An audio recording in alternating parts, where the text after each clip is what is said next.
अस्सलाम clients, welcome back once again one click official YouTube channel. तो हमने campus 23 के ट्यूटोरियल स्टार्ट किए थे। तो आज की वीडियो में हम डिस्कस करेंगे फ़ीस एंड फाइनेंस। ठीक है कि फ़ीस एंड फाइनेंस में क्या अपडेशंस हुए और क्या क्या जो है न्यू फीचर्स ऐड किए गए हैं। तो उसके बारे में डिटेल से बात करेंगे। चूँकि फ़ीस एंड फाइनेंस में काफ़ी पार्ट्स है और इसके अंदर तो उसमें हम दो तीन जो है वो वीडियो जितने भी बन सकते हैं। तो ये fees and finance management system का पार्ट फर्स्ट वीडियो है। ठीक है, नेक्स्ट वीडियो जो है मैं नेक्स्ट टाइम अपलोड करूँगा। तो फीस एंड फाइनेंस में आते हैं, यहाँ पर देखते हैं कि क्या क्या अपडेशन हुए हैं। ठीक है, सबसे पहले तो आप इसका जो ड्रॉप डाउन लिस्ट है इसमें से चेंजेस हुए हैं। ठीक है, पहले इसमें से ये चीज़ें नहीं थी। तो स्टूडेंट फीस मैनेजमेंट में जाते हैं। ठीक है,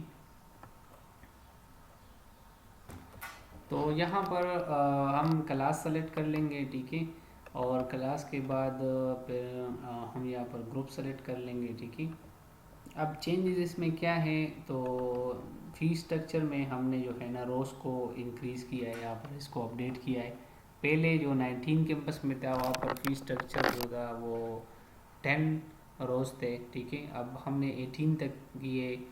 क्योंकि मैंने आपको स्टार्ट में बताया था कि ये जो हमारे पास कैंपस 23 है स्पेशली डिज़ाइन किया गया है नर्सिंग और मेडिकल कॉलेज के लिए।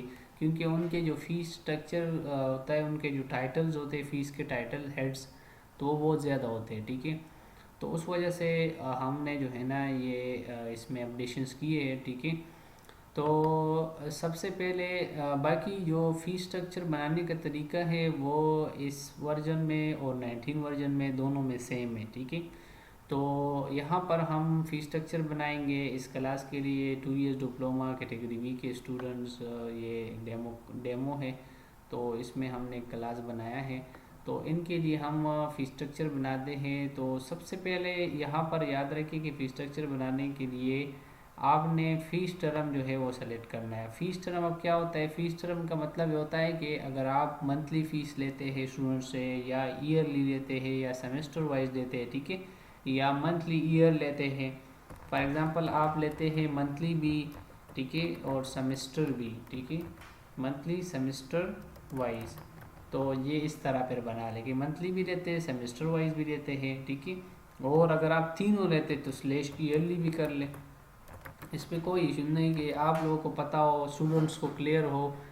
ये असल में है फीस टर्म जो होता है ये फ़ीस में तो नहीं आता, ये इस क्लास के साथ फ़ीस जो है होता है ये फ़ीस स्ट्रक्चर जो होता है हर एक क्लास का जो फ़ीस स्ट्रक्चर आपको जो टेबल नज़र आ रहा है ये इसके साथ कनेक्ट होता है।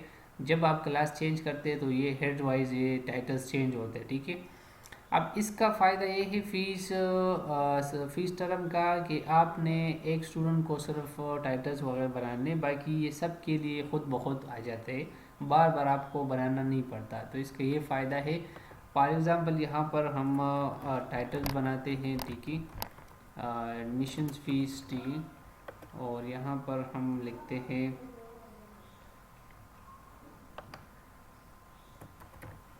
Registration fees. ठीक है, यहाँ पर हम लिखते हैं फर्स्ट ईयर ट्यूशन फीस। ठीक है, और चूँकि कैटेगरी बी ईयरली होता है तो यहाँ पर मैंने फर्स्ट ईयर ट्यूशन फ़ी। ठीक है, इसके अलावा student I D card charges. ठीक है, इसके अलावा मैं यहाँ पर जो भी मतलब आप लोग के जो कॉलेज के पॉलिसी होते हैं उसके मुताबिक जो आप फ़ीस लेते हैं, जिस चीज़ की भी आप फ़ीस लेते हैं, स्टेशनरी के लेते हैं, बुक्स के लेते हैं। ठीक है, तो वो सब जो है ना यहाँ पर आप टाइटल बना सकते हैं और क्लियरली आप हर एक टाइटल बनाएं ताकि स्टूडेंट्स को भी क्लियर हो कि ये फ़ीस किस चीज़ की है। ठीक है, पेरेंट्स को भी क्लियर हो। तो टाइटल इसलिए हमने ज़्यादा जो है ना इसमें रोज़ ऐड किए ताकि आप लोग जो है ना इसमें फुल एक्सप्लेनेशन के साथ लिखे। ठीक है, तो बोर्ड एग्ज़ाम फीस, ठीक है,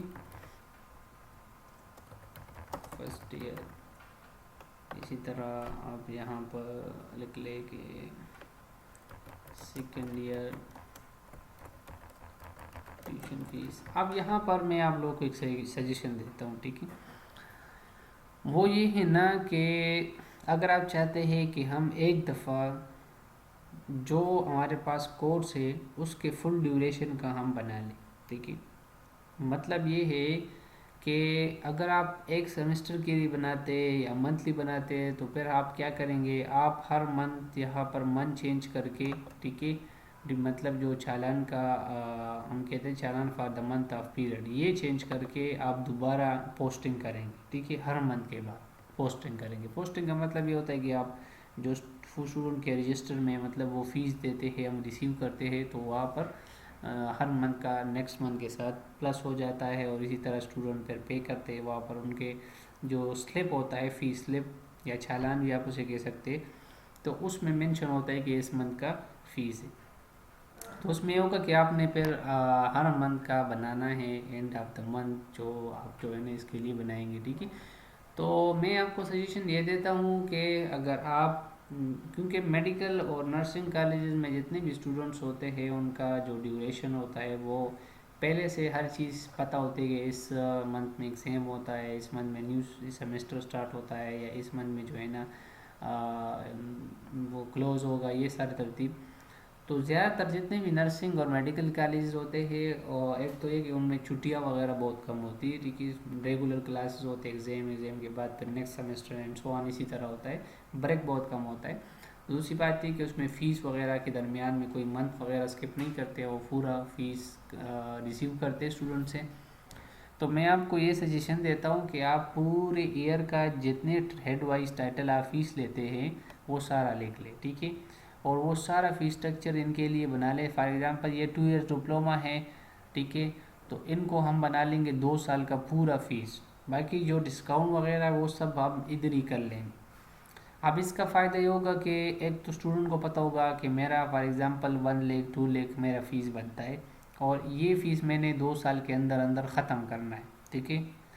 क्योंकि इस तरह भी केस आ सकता है कि एक पेरेंट है वो आपको कहता है कि 2 साल का पूरा फीस एडवांस में दे दें, तो फिर आपको उस पर क्या करेंगे, फिर आपने इस स्टूडेंट को स्पेशली इसको फिर आपने फुल 2 ईयर्स का बनाना होगा। तो इससे अच्छा ये है कि आप इस क्लास को सबके लिए फ़ीस स्ट्रक्चर पूरे 2 साल के लिए जो कोर्स ड्यूरेशन है उसके लिए बना लें।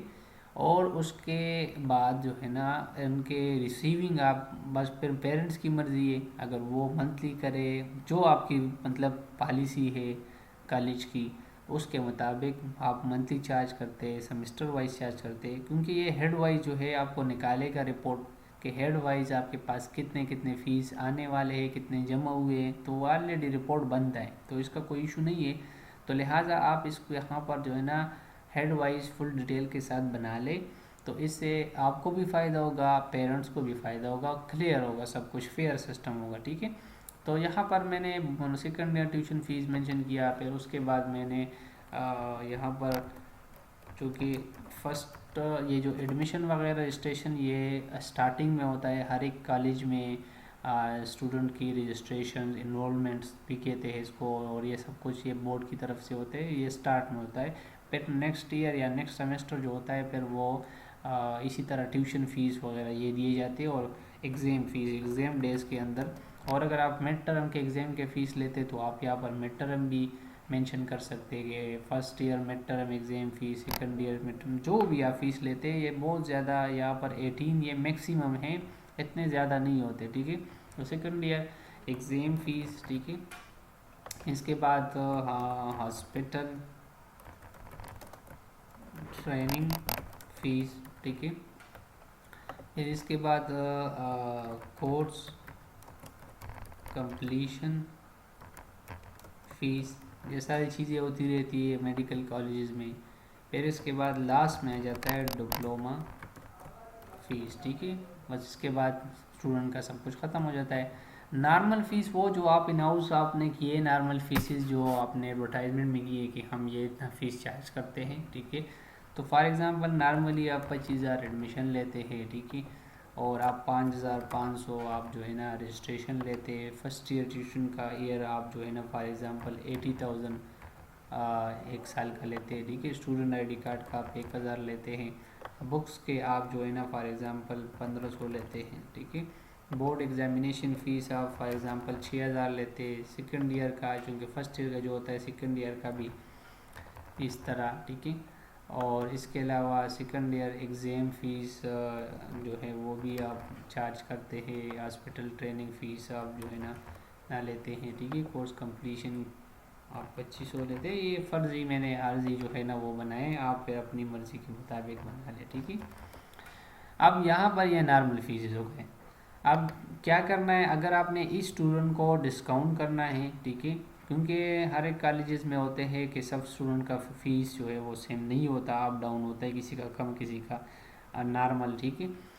तो अगर सबका सेम है फिर तो बात ख़त्म, ठीक है, फिर इसकी ज़रूरत नहीं है। लेकिन ये बहुत कम होगा इतने कॉलेजेस में। मैक्सिमम जो है ना हर एक स्कूल कॉलेजेस में जो होते हैं वो फीसिस स्कॉलरशिप दिए जाते हैं या डिस्काउंट किए जाते हैं, ठीक है।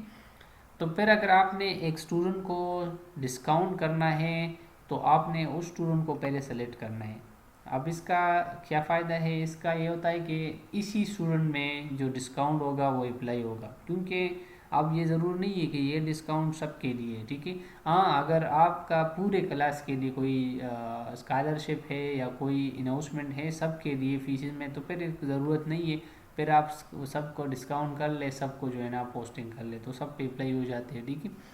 तो इंडिविजुअल के लिए आपने इसको सेलेक्ट करके यहाँ पर आप देख सकते हैं कि ये रेड हो गया, और रेड से ये होता है कि यहाँ पर जो है ना आपको ये इंडिकेशन देता है कि ये स्टूडेंट सेलेक्ट है, ठीक है। तो यहाँ पर आप जो है ना देख सकते हैं, ठीक है। अच्छा, फिर इसके बाद आपने डिस्काउंट करना है तो आप डिस्काउंट कर ले। फॉर एग्जांपल यहाँ पर इसको हमने 5,000 एडमिशन में डिस्काउंट किया है, ठीक है। फिर यहाँ पर ट्यूशन फ़ीस में हमने इसको 10,000 का डिस्काउंट किया है, ठीक है। और इसके बाद हमने फिर सेकेंड ईयर में भी इसको 10,000 का डिस्काउंट किया है, ठीक है। और इसी तरह बाकी चीज़ों में हमने इसको डिस्काउंट नहीं किया, ठीक है। तो जब हमने ये डिस्काउंट कर लिया फिर हम क्या करेंगे, नेक्स्ट स्टेप हम करेंगे ये इसको रेडियो बटन को यस करेंगे, ठीक है। और उसके बाद जो है ना हम क्या करेंगे, पोस्टिंग करेंगे, ठीक है। अब यहाँ पर जो है ना ये सब हम यस कर लेते हैं। ये यस का मतलब ये कि हम पोस्टिंग करेंगे, ठीक है। अब ये हमने कर लिया, ठीक है। हम क्या करेंगे, इसके बाद नेक्स्ट स्टूडेंट को जो है ना हम फ़ीस स्ट्रक्चर बनाएंगे, ठीक है। फ़ीस स्ट्रक्चर नहीं, बस ये बन गया, सिर्फ डिस्काउंट करेंगे, ठीक है। अब यहाँ पर हमने मेंशन भी किया है, अगर आप किसी स्टूडेंट्स को जो है ना वो जो है ना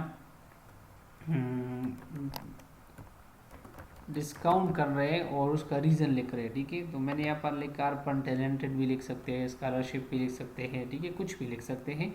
तो इसका मतलब ये होता है कि आप किसी स्टूडेंट को डिस्काउंट क्यों कर रहे हैं, इसका रीज़न, ठीक है, ये मर्ज़ी है। रजिस्ट्रेशन नंबर वगैरह ये बाद में बोर्ड की तरफ से आते हैं, तो ये बाद में फिर आप फिल कर सकते हैं। अब यहाँ पर क्वेश्चन ये बनता है, अगर हम किसी स्टूडेंट को बाद में डिस्काउंट करें तो फिर क्या करेंगे। तो इसके लिए हमने फ़ीस रजिस्टर में जो डिस्काउंट वाला कॉलम है वो एडिटेबल छोड़ा है, उसमें आप बाद में भी चेंजेस कर सकते हैं, ठीक है। एक बात याद रखना है कि इस कैंपस मैनेजमेंट सॉफ्टवेयर में जो फ़ीस मैनेजर है इसके अंदर आपकी जो पेड एंट्री है, ये मेन एडमिन जो मेन अकाउंट है उसके बगैर यहाँ से जो है ना वो उसमें चेंजेस वगैरह एडिटिंग वगैरह पॉसिबल नहीं होता, ठीक है। तो एक तो एक आपने फ़ीस जो है वो कंसंट्रेशन के साथ आपने बिल्कुल सही तरीके से यहाँ पर फ़ीस स्ट्रक्चर्स बनाने हैं, बिल्कुल ध्यान से, क्योंकि जो अकाउंट सेक्शन होता है ना तो ये थोड़ा सा सेंसिटिव होता है और कॉन्फिडेंशियल भी होता है, और इसमें मिस्टेक की गुंजाइश नहीं होती। अगर आपने एक ज़ीरो भी ज़्यादा कर लिया तो उसका नुकसान होता है। तो कोशिश करना है कि आपने कंसंट्रेशन के साथ यहाँ पर जो एंट्रीज़ करनी है, फ़ीस स्ट्रक्चर बनाना है, आराम से सुकून से आप बना लें, ताकि बाद में आप लोग को जो है ना इशू फेस ना करें। अगर इन केस आ भी जाए, इंसान है, मिस्टेक हो जाता है, तो फिर हम उसको फॉलो अप आप लोगों को हेल्प करते हैं बैकएंड से, ठीक है। तो इसका सलूशन है। अब यहाँ पर बात है कि नेक्स्ट स्टूडेंट को हम क्या करेंगे। अब यहाँ पर आपको शो होंगे कि ये तो माइनस आ रहा है, ये माइनस नहीं, ये ठीक हो जाएगा, ठीक है। जब हम इसका पोस्टिंग करेंगे ये सही हो जाएगा, ठीक है। तो यहाँ पर हम आते हैं और रुबाब स्टूडेंट को सेलेक्ट करते हैं। यहाँ पर हम जो है ना इसका फीस टर्म सेलेक्ट करते हैं जो हमने बनाया था। तो आप देख सकते हैं कि यहाँ पर जो है ना ये हमारे पास सारे टाइटल्स वगैरह सब कुछ शो हो गया, ठीक है। और यहाँ पर इसके लिए जो फीसिस है वगैरह ये हम यहाँ पर एंटर कर लेंगे, ठीक है। और इसको हमने सेव नहीं किया, जब हम इसको सेव कर लेंगे तो यहाँ पर हमारे पास, ठीक है, ये सी भी हो जाएगा। आप देख सकते हैं, हमने सेव कर लिया। तो यहाँ पर आप देख सकते हैं कि इसका जो पूरा फीस स्ट्रक्चर है वो आ गया, ठीक है। यहाँ पर देखो 19 और ये 1,95,000 समथिंग इसका फ़ीस बनता है, ठीक है। कितने सालों का ड्यूरेशन का वो मैं आपको बताता हूँ कि वो ड्यूरेशन किस कहाँ से आपने लगाने। तो यहाँ पर आप देख सकते हैं कि सारा नॉर्मल फ़ीस आ गया। आपने दोबारा नहीं करना, आपने सिर्फ जस्ट चेंजेस करने हैं। जो डिस्काउंट फॉर एग्जांपल इसको आपने 12,000 डिस्काउंट किया है, ठीक है। ट्यूशन फ़ीस में इसको आपने 10,500 किया है, इसी तरह आपने दोबारा इसको डिस्काउंट किया है।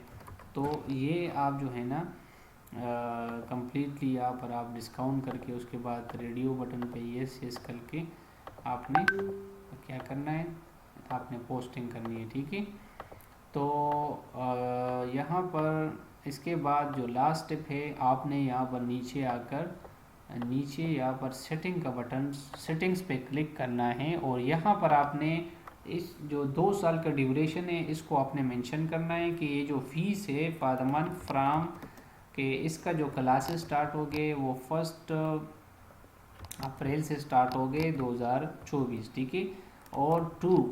और ये जो फीस है ये 2 साल है, तो 1/4/2024, 1/5/2024 और 1/6/4, तो 1/4/2026, ठीक है। तो ये इसका पूरा फीस है यहाँ तक। अब ड्यू डेट यहाँ पर आप मेंशन नहीं करते क्योंकि बस ज़रूरत ही नहीं है। अगर आप चाहते हैं कि आप मंथली इसको करें तो आप यहाँ पर ड्यूरेशन मंथली कर ले और ड्यू डेट लिख ले। तो ड्यू डेट के बाद जो डेट आएगा तो उस पर फ़ाइन भी लगेगा, वो उसके साथ जमा भी होगा, ठीक है। और ये जो नोट है तो ये फीस स्लिप के ऊपर आता है, चालान के ऊपर। तो ये भी आप जो है ना यहाँ पर कुछ मेंशन कर सकते हैं कि डियर स्टूडेंट्स या पेरेंट्स भी लिख सकते हैं, काइंडली पे योर फीस बिफोर, ठीक है, before due date otherwise you will expose a fine 20 per day, ठीक है। तो ये आप कोई भी आपकी जो नोट्स है वगैरह ये आप कर सकते हैं। और यहाँ पर आप 2 बैंक एट टाइम इसको, अगर आप चाहते हैं कि आप लोग का बड़ा इदारा है, नर्सिंग कॉलेज है या मेडिकल कॉलेज है, जो भी है, और आप चाहते हैं कि आप जो है ना बैंक के थ्रू चालान देकर और स्टूडेंट फीस वहाँ जमा कर ले, तो वो भी पॉसिबल है। या पर जो है ना एक बैंक कर ले या पर दूसरा ब्रांच कर ले, ठीक है। अगर आपको तीसरा भी चाहिए तो इसमें हम तीसरा भी आपको ऐड कर सकते हैं। तो इसमें आप मैनेज कर सकते हैं, सेव चेंजेस पे क्लिक करके ये आपके पास सेव हो जाएंगे, ठीक है। इसको क्लोज कर लें। तो ये ड्यूरेशन बन गया। ड्यूरेशन आप इनके ये जो फीस है ये इतने टाइम के लिए, ठीक है। अब फिर इसके बाद आता है एक और क्वेश्चन माइंड में, अगर आप लोगों के जो क्लास हमने अभी यहाँ पर सेलेक्ट किया है इसमें एडमिशन कंटिन्यू है और आप फिर भी इन स्टूडेंट्स का फीस स्ट्रक्चर बना लेते हैं और आप इनको पोस्टिंग कर लेते हैं, उसके बाद जब न्यू स्टूडेंट आए उसके लिए क्या करेंगे। तो यहाँ पर बात है कि जब आपने सब जो करंट स्टूडेंट्स हैं उनको आपने फीस स्ट्रक्चर बना लिया, उनका पोस्टिंग कर लिया। पोस्टिंग का मतलब मैंने आपको बताया, पोस्टिंग का मतलब ये होता है कि ये जो फीस स्ट्रक्चर है ये पेबल होता है, यहाँ पर इनके रजिस्टर में ऐड हो जाता है। इनका जो फीस रजिस्टर बनता है ये फीस स्ट्रक्चर के बाद बनता है। जब हम ये बटन प्रेस करके तो ये सब आ जाते हैं। फिर उसके बाद हम जो है ना लास्ट स्टेप में रिसीविंग करते हैं, ठीक है। तो यहाँ पर बात है कि आप क्या करेंगे, आप जो है ना अगर न्यू स्टूडेंट आ गया इसी क्लास में तो कोई इशू नहीं है, वो आ जाए, आपने उसको इसी तरह सेलेक्ट करना है, फीस टर्म सेलेक्ट कर ले, ये तो ऑलरेडी फीस स्ट्रक्चर बना है, ये तो क्लास के साथ कनेक्ट है, जितने भी स्टूडेंट्स हो बस उसको डिस्काउंट करके उसके बाद आपने फिर सिंपली पोस्ट सिंगल स्लिप ये क्लिक करना है। इसका मतलब ये होता है कि सिर्फ ये स्टूडेंट इसका चालान प्रिंट होता है, और जो नीचे हमने बटन लगे हैं पोस्ट चालान तो ये पूरे क्लास के लिए होते हैं। यहाँ पर आप जब प्रेस करते हैं तो आपको ऑप्शन भी देता है।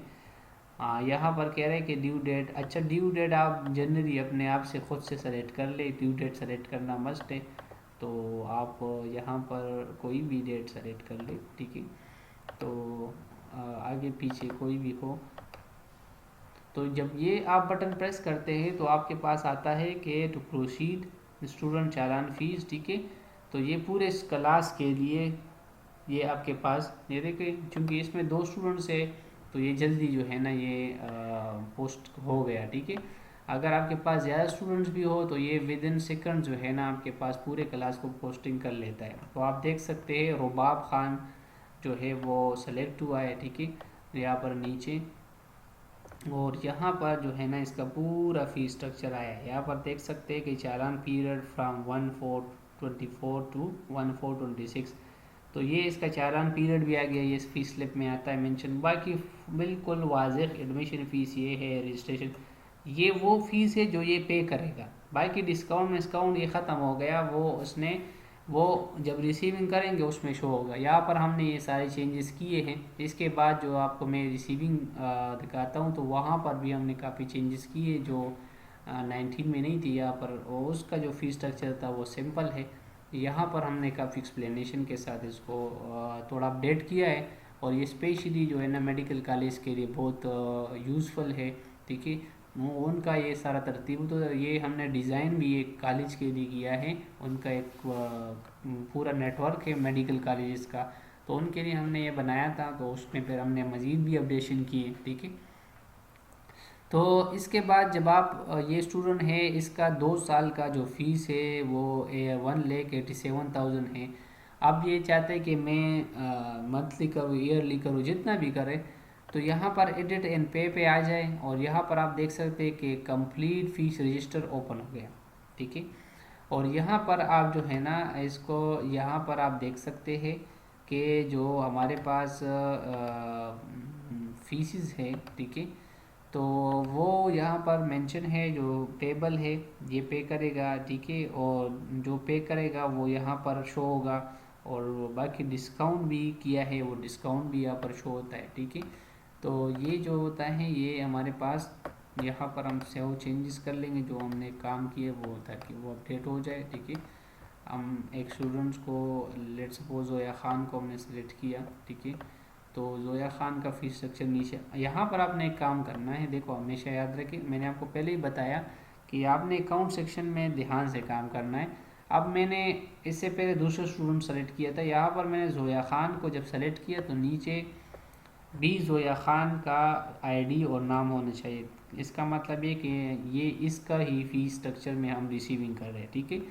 अगर आप जनरल करें तो जनरल जो प्रीवियस होगा वो वाला होगा, ठीक है। अब मैं फॉर एग्ज़ाम्पल इसके फ़ीस में करूँगा तो मेरे पास जब तक मैंने इसको सेलेक्ट नहीं किया तो इसका फ़ीस नीचे चेंज नहीं होगा। देखो मैं नेक्स्ट पे क्लिक करता हूँ तो यहाँ पर देखें ये बटन भी हमने इसलिए बनाया ताकि आप लोग ऊपर नीचे ना करें, ठीक है। ये बहुत आसान है, बस एक ही फ़ीस यहाँ पर, तो जब आप नेक्स्ट और प्रीवियस करते तो वो नीचे भी चेंज होता है, आप देख सकते हैं। देखो मैं जूम कम कर लेता हूँ थोड़ा, तो यहाँ पर जब अब मैं यहाँ पर देखो मैं नेक्स्ट करता हूँ तो नीचे भी चेंज होते हैं, प्रीवियस करता हूँ तो ये खुद बहुत सेलेक्ट होता है। तो ये नेक्स्ट और प्रीवियस बटन इसके साथ आसानी होती है, तो आपको स्क्रॉल नहीं करना, आगे पीछे नहीं करना आपने, बस आपने सिंपली जो है ना प्रीवियस और नेक्स्ट करना है, ठीक है। अब बस जोया ख़ान का फीस स्ट्रक्चर हमने पोस्ट कर लिया है, ठीक है। इसका हमने पे करना है, तो जब मैं इस पर क्लिक कर लेता हूँ तो यहाँ पर मेरे पास जो है ना फ़ीस स्ट्रक्चर आ गया। अब जोया ख़ान जो है वो फ़ीस जमा कर रही थी कि कौन सा fees, for example admission fees यहाँ पर 20,000 इसने पे कर लिया, ठीक है। और कौन सा डेट पे, तो इसने जो है ना फर्स्ट डेट पे सेलेक्ट, ठीक है। एक डेट पे अगर कई अमाउंट्स है तो आप सारे रिसीव कर ले, और अगर यहाँ पर जितने भी हैं वो कम ज़्यादा है किसी टाइटल में तो वो आप एडजस्ट कर सकते हैं, ठीक है।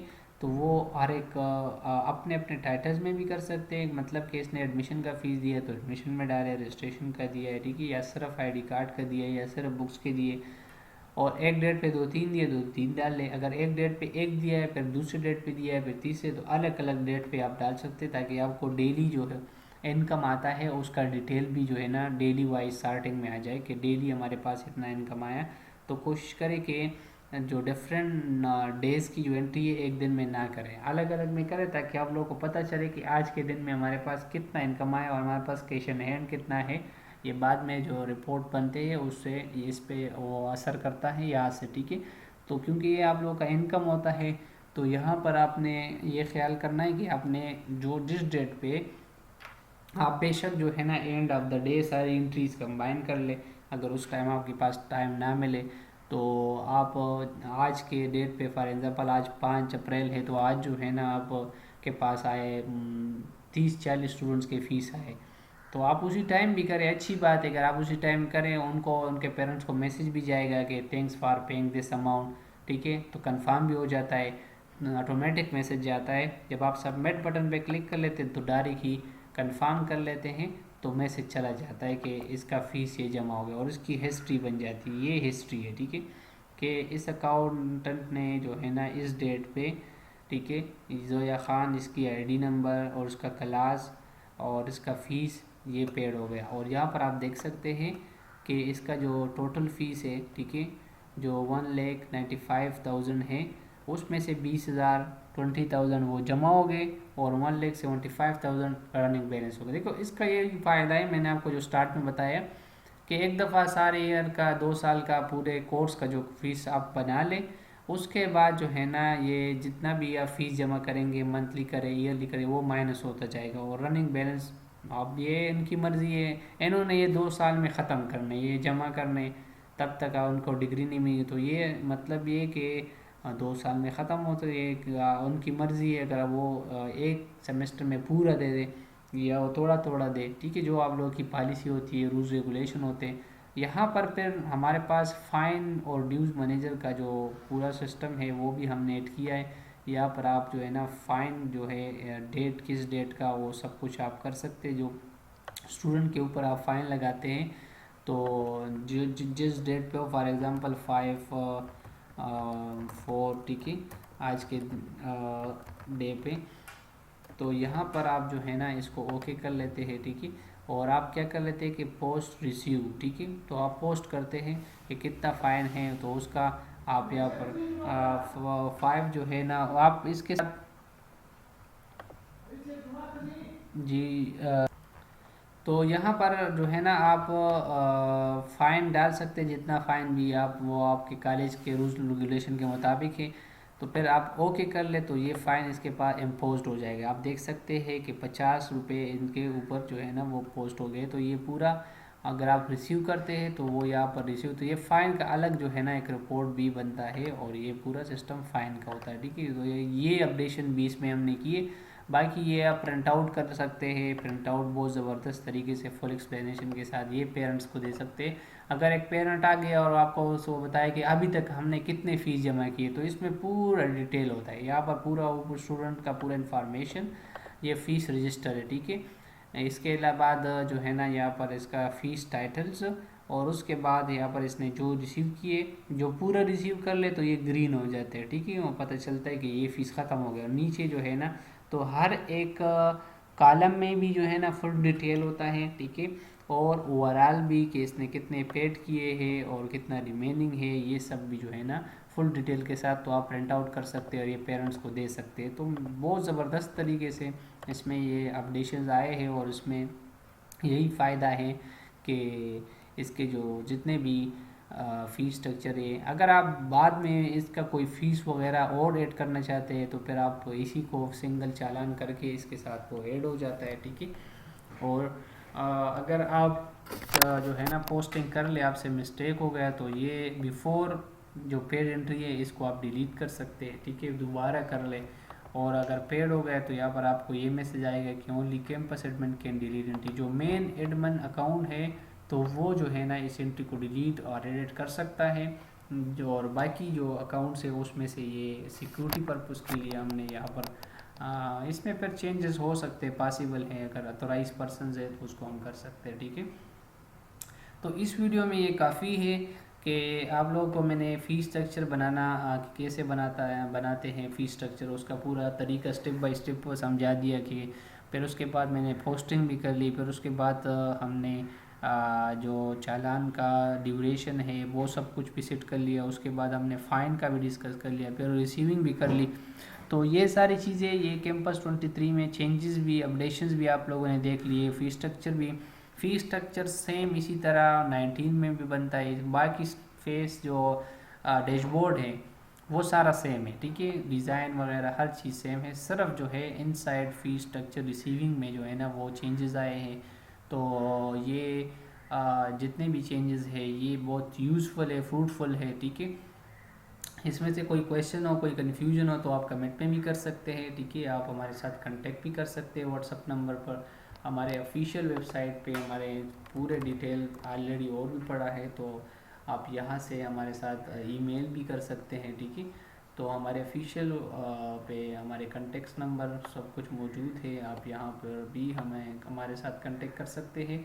तो नेक्स्ट वीडियो में मिलते हैं, अपना ख्याल रखें, अल्लाह हाफिज़।